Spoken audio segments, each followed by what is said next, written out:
Right, so as you know, ding dong, the witch is dead, the queen's gone, but it was never Ardani. It was never. In 1984, she sat on the throne while whatever was happening in Harmandir Sahib happened. She did not send an army, she didn't do anything. What she done for me personally, how much has she intervened in my life, how much influence has she had? It's not my queen. I have a king. Singh is king. Guru Gobind Singh. Period. That's it. So I just want to go back to what we were talking about in terms of relationships, this, that, the other. Love will mess you up more than any drink or drug. Love can mess you up badly. That being said, that doesn't mean we run from it or hide from it. The point being is everyone tells you about beware of drinking drugs, but no one's telling you about this love business. Love can have a massive impact. It's the most powerful force on the planet. So, love is simple. People are complicated. Love is simple. People are complicated. They get conditioned love. And you've got unconditional love. Love is simple. People are complicated. With regards to women and love, every woman wants to get married, but no one wants to be a wife. No one wants the duties and the responsibilities that come with it. Everyone's looking to get married, but no one wants to be a wife. Is it? Are you looking for a love story, or are you looking for a life story? Love stories are short. They happen in little bits, but a life story, that's long term, that's bigger picture, you need the drishti, you need vision, you need a plan for that. And love is service and sacrifice. I keep saying this, it's not what you lot think it is. Romance is the image of love, it's not love. Love is service and sacrifice. So again, everyone keeps warning, especially with the women, oh, watch out for this type of man, he's a player, he's got to sleep around, he's got to do this. What about the women? Women are becoming just as bad as some of the men in this country now, in the Western world. In the Western world, like I've said, it is once a Western woman earns more than the husband, then they're 30 to 35% more likely to leave the husband because they want to level up. Women tend to level up. Men tend to level down. You always. If you're a poor man, no rich woman's going to take you on. If you're a rich man, you'll take on a poor woman all day long. This is a difference. So, but the woman wants that fairy tale, and I'm kind of going, look, that fairy tale may exist, but if it don't, and you spend all them years at the beginning looking for someone, and it don't work out, you're sitting at 50 on your Jack Jones. That's the bottom line. So, but again, the way we do it, we don't have these we have arranged marriages, and there's a reason for that, and they do work. You can't say because you go in to an arranged marriage with the attitude of, I need to make this work, I need to bring something to the table. Not I'm looking for romance and Bollywood and what am I bringing? What are we working together? Are we getting towards a guru? There has to be an end plan with marriage and things like that. But look, so everyone warns you about the women. Everyone warns you about the men. There's some horrible women out there as well as men. So vampires everywhere. Just be aware of that. I just want to say, yeah, and a lot of women, when it comes to divorce, they may divorce a man, but not because they've stopped loving him, but it may have to do with other reasons, financial, whatever. But it's not always the woman stops loving the man. So don't think just because a woman loves you, she won't leave you. If she's got the right if she's got the right ideas or right intentions that she thinks is right for her, she'll leave you. And in terms of men, and I will say this, it is worse for women to cheat on men. I've said this because the reason for it is with men, they can compartmentalise sex in the brain. It's a little bit different for men. They can see it a bit more physical. But with a woman, for her to enjoy herself and express herself and be sensual, there has to be a level of trust and emotional commitment. There needs to be a level of emotion involved for a woman. Again, when a woman has sex, she releases oxytocin, which helps bond with your partner. So if you're sleeping with all these different people and the oxytocin keeps getting released and you're not bonding with no one, in the long run, that's going to mash you up. Chemically, you're not going to work properly in order to bond with someone. And being promiscuous is harder to settle down when you get older, as simple as that. I will say how it is about pain and pleasure. It lights up the same part of the brain, Gam and Grove.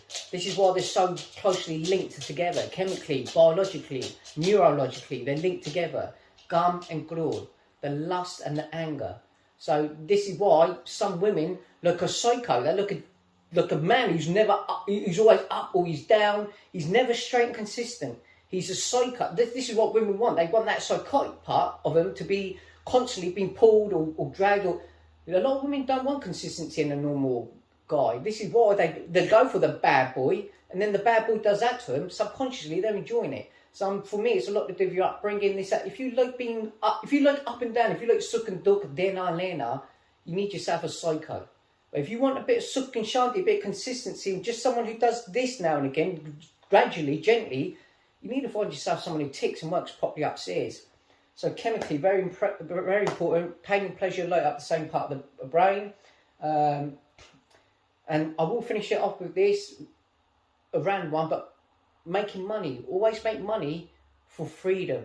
Never rely on your money for happiness. If you're marrying a man for happiness and his money, that's going to go. If you marry a woman for her good looks are going to go. There's certain things we get with our partners with when we're young, but if we just depend on them attributes or them things, they're not going to last. It's not going to last. It's going to go to pot. So just be aware of these things in terms of relationships, men, women, pain, pleasure, how things work, how you work, how Western relationships work. And bear in mind, our up and are now looking and they're taking a leaf out of that book. So they're in this country, they're in a perfect position where if you mess up, they're taking the kids, they're taking half your house, they're taking half your bank balance. They will.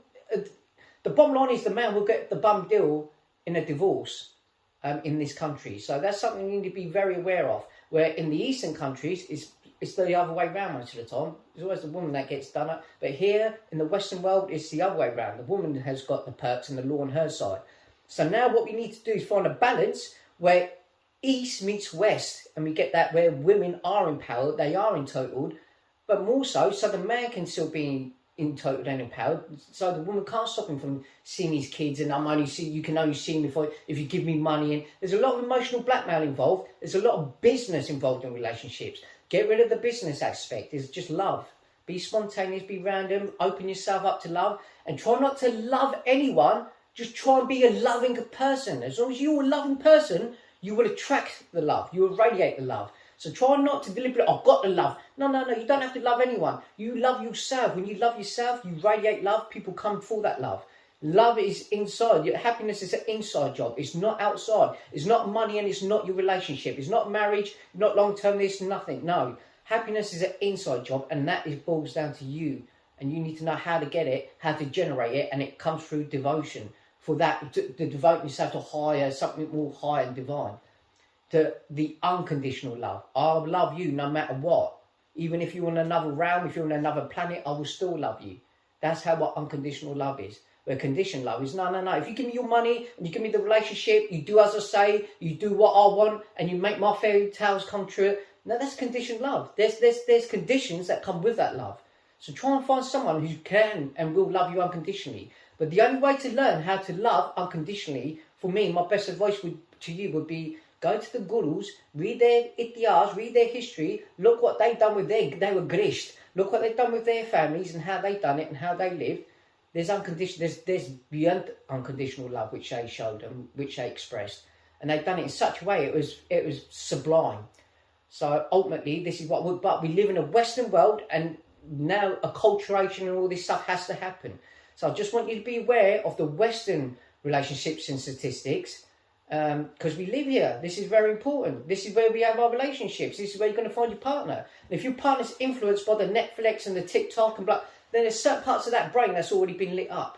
So all I'm getting at, and we all like social media. I'm not saying social media is bad, but I'm just saying we should be a bit more selective with what we are watching.